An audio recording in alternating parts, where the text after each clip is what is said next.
How's it going, everybody? Welcome to the video, and today we'll be taking a look at some of the most popular World Cup songs released over the years and ranking them depending on two main things. Number one, how iconic they are as a World Cup / football song. And number two, just how good the actual song is overall. I thought this would be the perfect time to make this video. The World Cup's in full swing.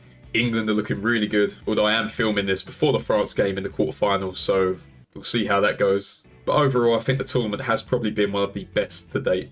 I've also added a few songs in here that aren't strictly World Cup songs, but are pretty iconic football songs that I'm sure you will probably inevitably hear over the next few weeks or so if you haven't heard them already. So yeah, let's get straight into the tier list. Okay, so here we have the tier list. Now I'll quickly run through each tier. Now I thought I'd change up a little bit from the traditional tier list and make it a bit more World Cup themed. So we'll work from bottom to top. So you can see at the bottom there, the lowest tier, we have Brazil 7-1. I'm sure you guys remember back in 2014, that infamous night in Belo Horizonte where Brazil lost 7-1 to Germany at home in their own country, in their own World Cup. Probably one of the most embarrassing World Cup defeats of all time, considering it was the semi-final and it was in Brazil. There was such high expectations for the team, and yeah, ended up losing 7-1 on the night. So that's the bottom tier. Tier above that, not much better. Same World Cup, Brazil and England are in the group stage. Not too much expectation for England that time round, but it was a purely embarrassing tournament for us. Didn't even manage to get a win. I think we had Uruguay, Italy and Costa Rica. In hindsight, quite a tough group, but to only get 1 point on the board from that was really embarrassing. And definitely one of the lowest points in terms of England World Cup history. So that's the second from bottom tier. You got the middle tier there, which is the Zidane headbutt. Probably one of the most famous moments in the World Cup final. I put it in the middle because it was such a great moment, but it was such a sad ending for Zidane, who was such a great player. But his last game as a French player for the national team ended in a headbutt during the final. And so yeah, that's in the middle tier because it was a great moment, but at the same time, you know, it kind of cost France the World Cup. At number two, I put Cruyff turn, which is probably one of the most iconic skill moves of all time. It actually made its debut in the 1974 World Cup, where the man himself, Johan Cruyff against Sweden, just turned his whole body on the edge of the box, spun his man. Yeah, that was the birth of the Cruyff turn. We see it a lot nowadays, but back then it was such a revolutionary skill and it was so out of nowhere. So yeah, I think that deserves to be in one of the most iconic World Cup moments. And at number one, I had to do it. It's got to be the hand of God. Probably the most iconic World Cup moment of all time. It pains me to say as an England fan, and it's also quite annoying that the other Maradona goal in that game doesn't get talked about enough. It always gets overshadowed by the hand of God. But yeah, England against Argentina, hand of God, Maradona over Peter Shilton. Referee didn't see it. England went on to lose that game 2-1. Yeah, I'm sure you've seen that picture floating about everywhere. I think it's probably the most iconic World Cup moment of all time, so that will be the top of the list. So yeah, that's how the tier list will work. The higher the song, the more iconic it is. And let's get going with the first song. And what better way to start than with Kanan, Waving Flag.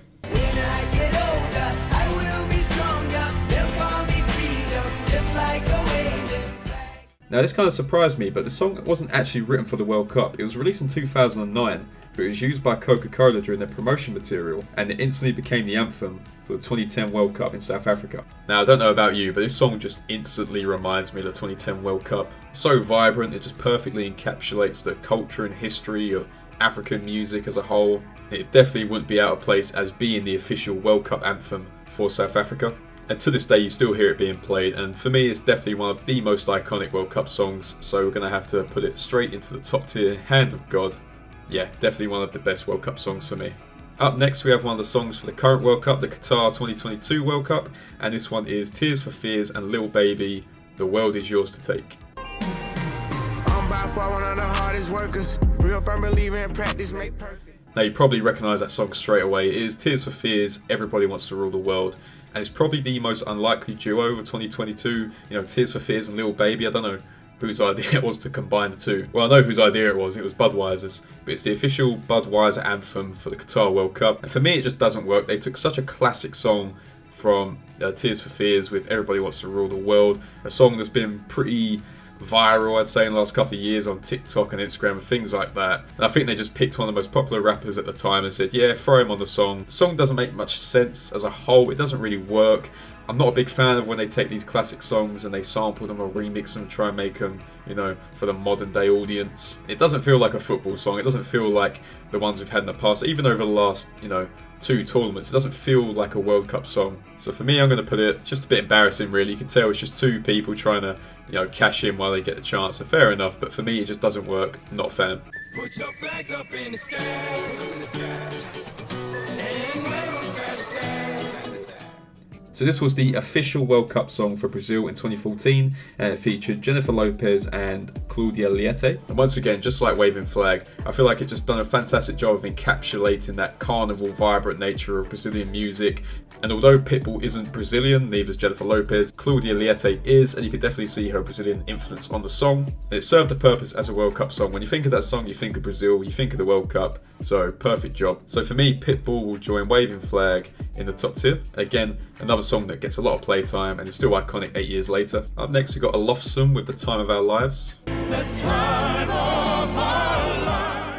So this was the official World Cup song for the 2006 tournament in Germany, and it was written by Jürgen Olofsson. And I'm not sure whose idea it was to put an opera singer as the main song for the World Cup, because you listen to it too much and you'll literally send yourself to sleep. It's not a bad song musically, it's not really my cup of tea, but you know, that is one of the stipulations of this ranking is it a good song? It is a good song from a music point of view, but in terms of to get people motivated for a tournament and to make it a memorable song, make it, you know, the hallmark of your tournament, I don't know, it's just very German, not really for me. So I think I'll put that one right in the middle. If you like opera, it's probably a good song, but I think they might have missed the target audience a little bit with that one. Next up, we got Higher Higher by Trinidad Cardona.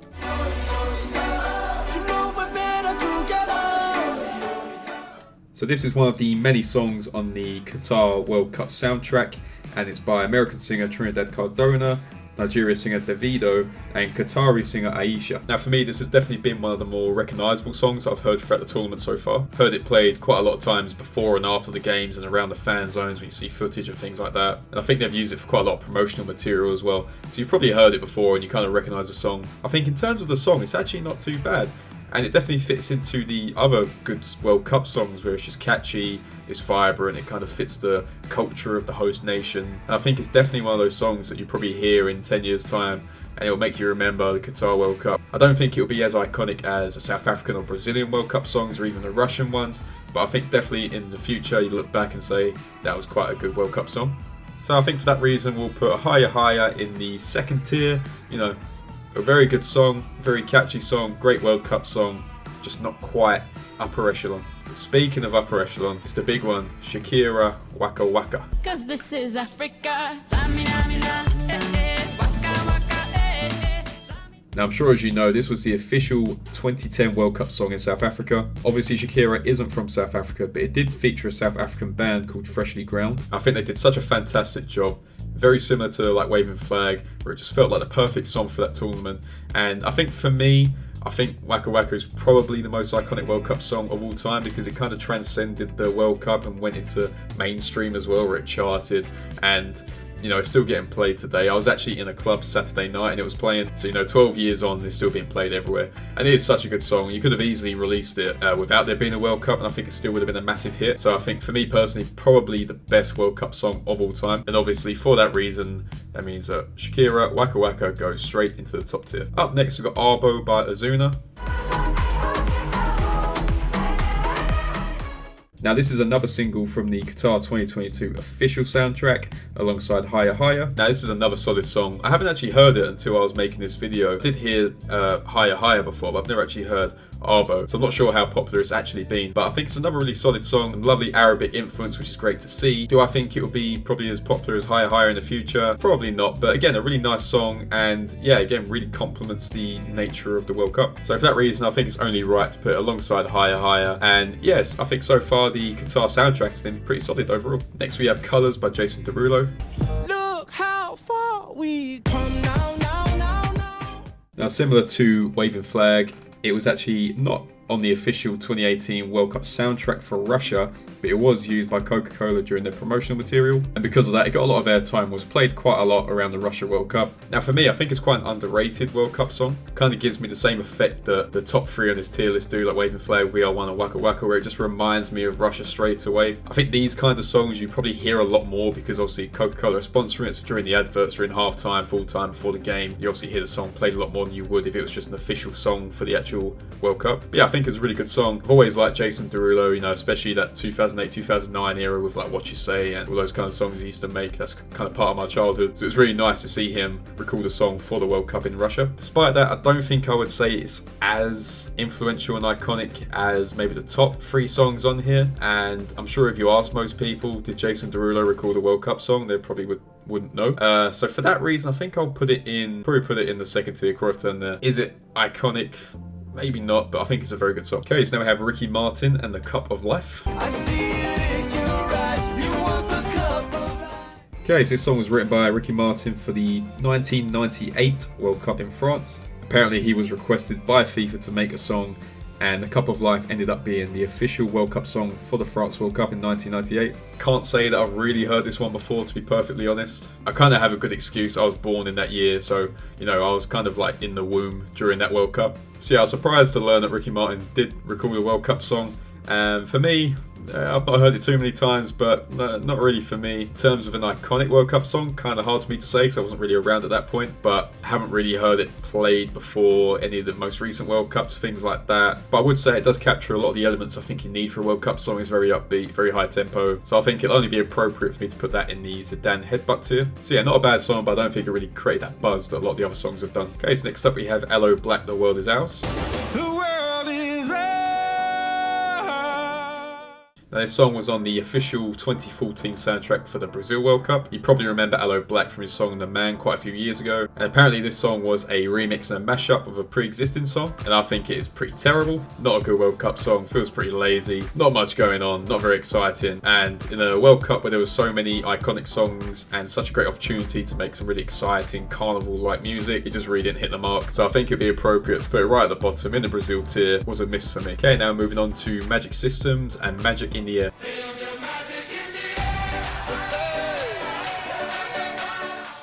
Now this song wasn't released for the World Cup, it was released in preparations for the World Cup, and it is an English titled song, but most of it is in French. And apparently the song became quite big in France and Belgium and French speaking countries, and it got a lot of airplay in stadiums during football matches. And if you remember, in the 2018 World Cup in Russia, every time France scored a goal, they actually played this song. And obviously, they were the winners, so this song was played quite a lot of times. I think it's a fantastic song. Another great example of songs that aren't directly made for the World Cup, but really fit the theme of the World Cups. And the fact that it became such a massive hit in French-speaking countries and played in football stadiums, and even played by the national team, France, every time they scored during the Russia World Cup. I think for that reason alone, it really deserves to be in the higher tier. But for me, I think the song isn't as iconic as the other 3 at the top, but I still think it is one of the most iconic World Cup songs. Just a fantastic feel-good song, had that longevity of being around for over 4 years, and again, you still hear it to this day. Okay, One World by Red One is next.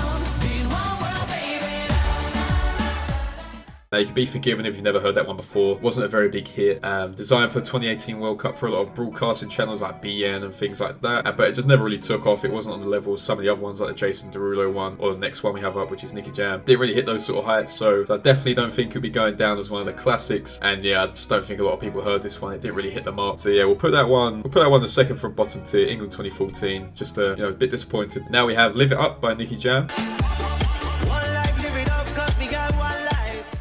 So sticking on the theme of the 2018 World Cup in Russia, this was the official song. Now this song actually got a lot of negative views, despite going #1 in Panama, top 10 in countries like Hungary, Poland, Bolivia and Argentina. Still had a lot of backlash. People say it didn't really reflect the culture of Russia. And the song was produced by Diplo and even featured Will Smith. Now I'm actually quite a big fan of this song. I did really used to like it during the 2018 World Cup, and it used to play a hell of a lot. I think they did used to play it when the goal went in or something like that. I remember hearing it a hell of a lot. It did get a bit tiring after a while, but I can sort of understand the other side where people say it doesn't really reflect the culture in Russia. Not too sure what people wanted in terms of the official World Cup song, but obviously it wasn't it. For me personally, I'm not Russian. It didn't really affect me that way, and I quite enjoyed it. I think in terms of being iconic, I think people definitely remember it. I think people definitely recognise it when they hear it. So I wouldn't say it's one of the best World Cup songs I've ever had, but I also say it doesn't really go in the middle. So I think we'll put it in the second tier. So now we're getting to the end of the official World Cup songs, and let's start with the penultimate song, which is another Shakira song, La La La.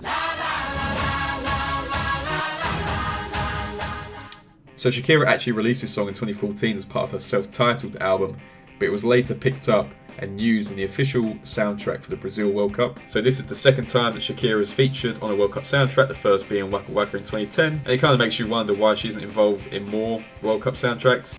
probably the whole tax fraud thing. But this is another very iconic song from Shakira. She just has this ability to make fantastic World Cup songs. Not as influential, I'd say, as Waka Waka, because I think that is probably, like I said, I think it's the most influential of all time. But I think La La La definitely deserves to be up there. Definitely one of the highlights of the 2014 soundtrack, which overall was very solid. So for that reason, I think I will put it in the top tier as well. I think Shakira just has this knack to make fantastic World Cup footballing songs. So now we're on to the final official World Cup song, which is Akon, Oh Africa.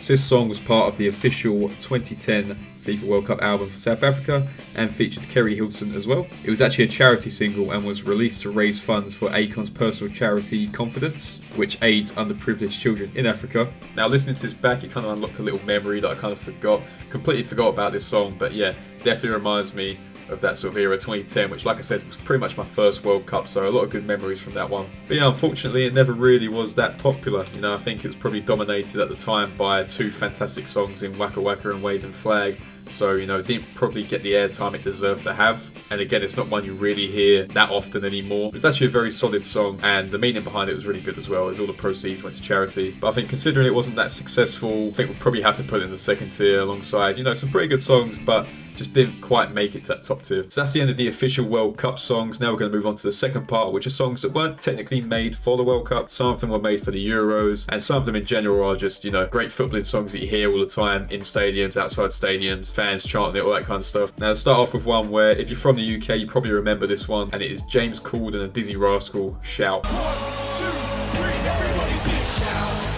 Shout, let it all.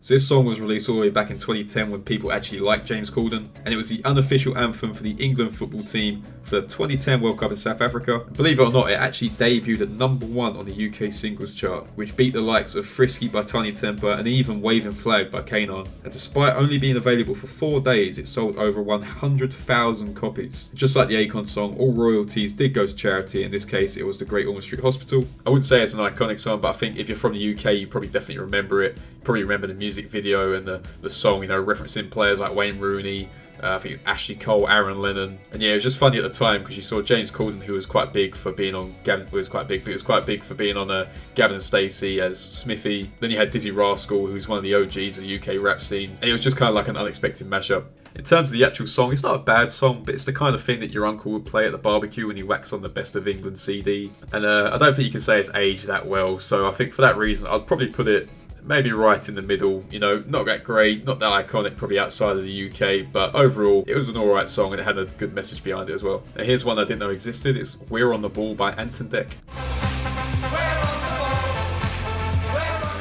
So just like Shout by Dizzy Rascal and James Corden, this was the official England team song for the 2002 World Cup in Korea and Japan. It actually did feature on the official album of the 2002 World Cup and was later released again in May 2010. So yeah, I didn't know Ant and Dec released a World Cup song. If you don't know, Ant and Dec are a presenter duo, kind of famous for I'm a Celebrity, Saturday Night Takeaway, that kind of thing from the UK. It kind of feels a bit forced. It feels a little bit like they're trying to replicate a certain song from David Baddiel and Frank Skinner, whereas that song very much worked for them and became a very iconic cult classic in the UK. I don't think this one for Ant and Dec really took off. You can see where they were kind of going with it, what they were trying, but I just don't think it really worked. I don't think I've ever heard anyone say whack on that Ant and Dec football song. So for that reason, for me, I'm going to put it, I think it's a bit harsh to put it in the last tier because it's actually not technically that bad a song, but England 2014 I think will do. Next up we have another song which was very popular in the UK, which is Atomic Kitten's Southgate You're the One. Southgate, you're the one. You still turn me on. Football's coming home again.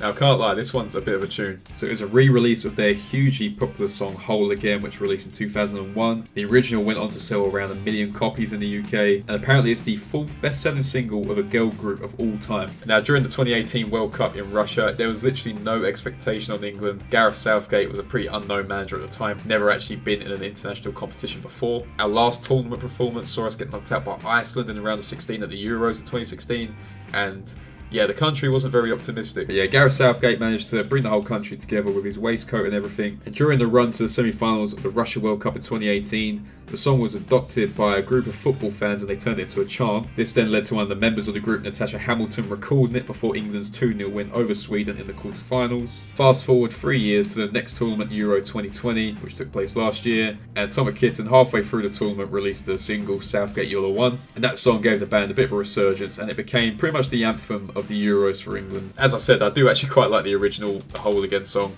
It's kind of like a guilty pleasure. Not a lot of people sort of admit to liking it. And I thought they did a really good job with the re-release. And yeah, like I said, it became the anthem pretty much of last year's Euros when we were so close to winning it. And I think for everyone in the UK, it's a pretty iconic song. You've heard little inklings of it this tournament. I think if we get further into the World Cup and get past France, I think you'll hear a lot more of it. And I can imagine if England do win the World Cup, this will probably be one of the songs that does go #1. And yeah, for that reason, I'd love to put it at the top, but I think I'll have to put it in the second tier just because I don't think it really is obviously targeted towards England fans. So, no, historically people don't really like England as a football team, so I don't think it really transcended to other countries, but for us it was quite a big song, very iconic, and yeah, actually not too bad of a song. Okay, next up we've got the classic New Order, World in Motion.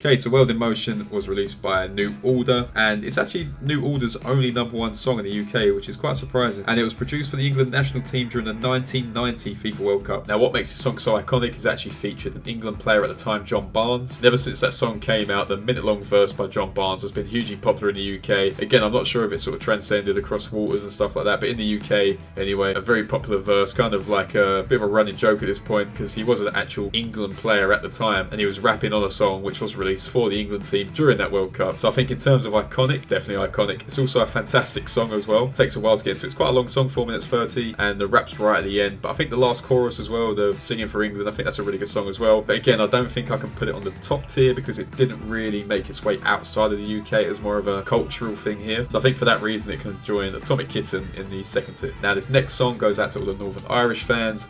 Freed from Desire by Gala.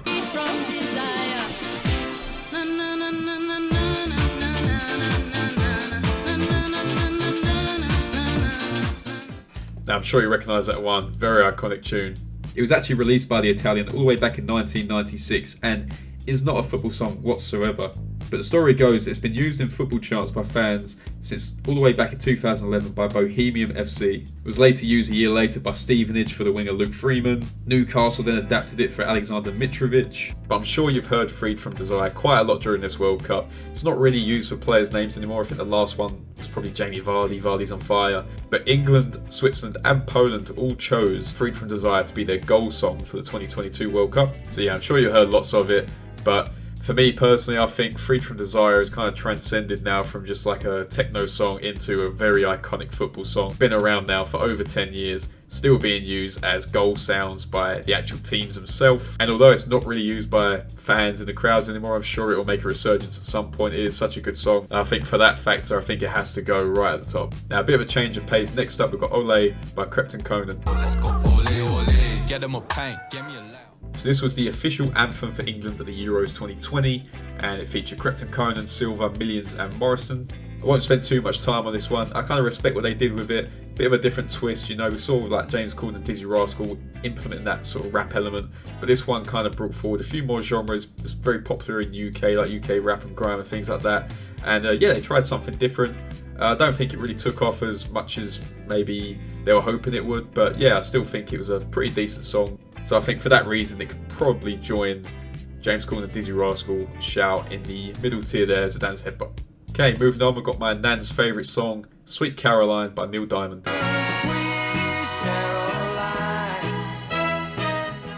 Now, unless you've been living under a rock, I'm sure you've definitely heard this song.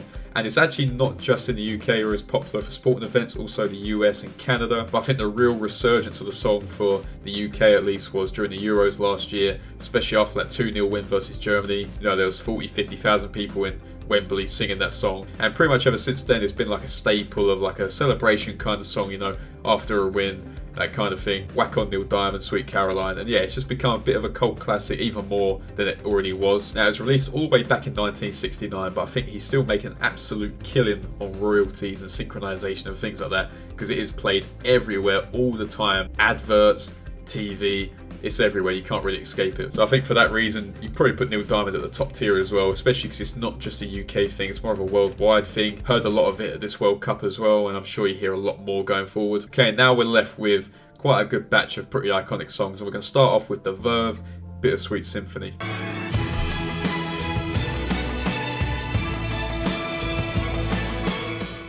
Now this is a Britpop classic released all the way back in 1997 and has become a pretty iconic football song as well, mostly known for the intro to the England games on ITV. I think that's probably where most people sort of recognise that from. It kind of triggers that memory in your head. But also it's just sort of like a quintessential English-British song. You probably don't hear it as often as you used to, but I still think that Bittersweet Symphony is probably right up there with one of the most iconic sort of football culture songs. And like I said, I'm going to get through these pretty quickly now. We're getting towards the end, so I think it deserves to sit in that tier with a lot of sort of songs that are quite iconic to their country, not necessarily worldwide. And I think Bittersweet Symphony, one of those weird bands, The Verve, one of those weird bands that never really made it across the water to America, didn't really make it big there, but very big band in the UK. Okay, now we've got probably one of the most overplayed and overused songs in the world, The White Stripes' Seven Nation Army.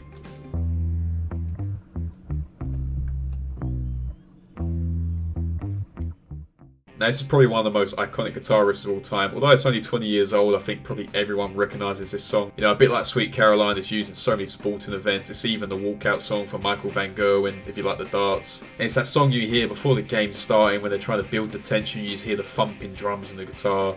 And yeah, it's a really good sort of pumped up song, you know. It's really good to get you motivated and get you in the mood for it. And you can understand why it's used across so many different sports. It kind of transcends, you know, any type of sport in particular. It kind of works for everything. So I think The White Stripes, Seven Nation Army, again, not a sporting song, not a footballing song, but still very iconic, and you hear it at pretty much every venue across the world. So for that reason, we'll put it right into the top tier. Okay, approaching the last four now, and we've got Casey and the Sunshine Band, Give It Up.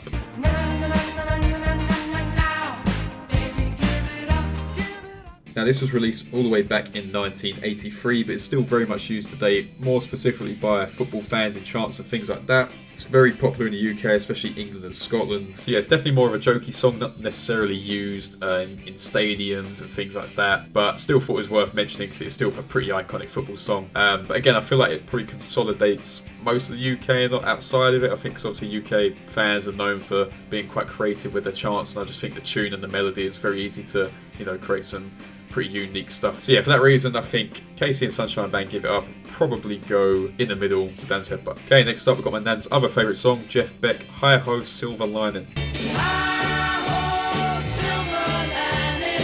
Yeah, very much a song you hear at your auntie's wedding when your uncle's had a few too many to drink, but nevertheless, it's still a very iconic football song. Probably not as much as Neil Diamond and Sweet Caroline, but I think Hi Ho Silver Lining is still very much used, again, a lot by fans chanting and stuff like that, but also a celebration song. When you win, it kind of plays in the stadiums. Heard it a couple of times in Qatar, but I would probably say that it's not as iconic as a lot of the other songs on here, and probably for that reason I would put it probably in the middle as well with Give It Up by Casey and Sunshine Band.